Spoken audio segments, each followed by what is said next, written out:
जी, अगर बात की जाए सर्दियों की तो इस हवाले से खुश्क मेवाजात सर्दियों का खास तोहफा है। आज हमारे नुमाइंदे आइसलैंड पर मौजूद हैं जो आपको दिखा रहे हैं आइसलैंड की तमाम तर मेवाजात की वैरायटीज। और आपको बताते चलें कि आइसलैंड के जो मेवाजात हैं वो खुश्क मेवाजात यहाँ पर मौजूद हैं।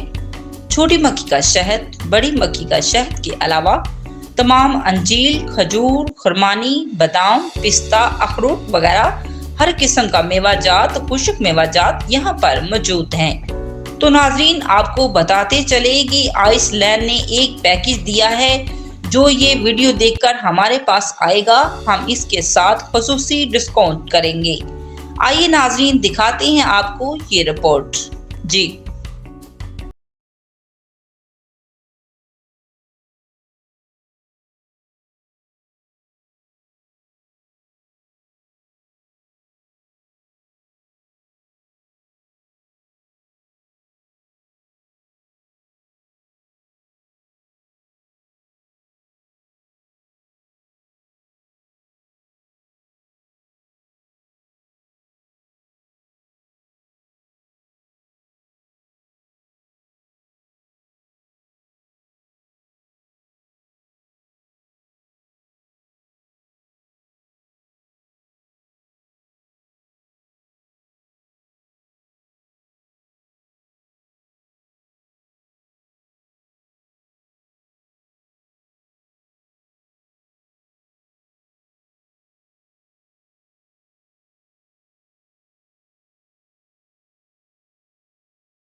जी नाज़रीन, यहाँ हमारे साथ सलामत अली साहब मौजूद हैं। वो भी आपको बताएंगे कि इसमें सीज़न के लिए इन्होंने क्या नए मेवाजात का अरेंज किया है। जी इस्लाम साहब। जी भाईजान, सर्दियों का सीज़न शुरू हो चुका है।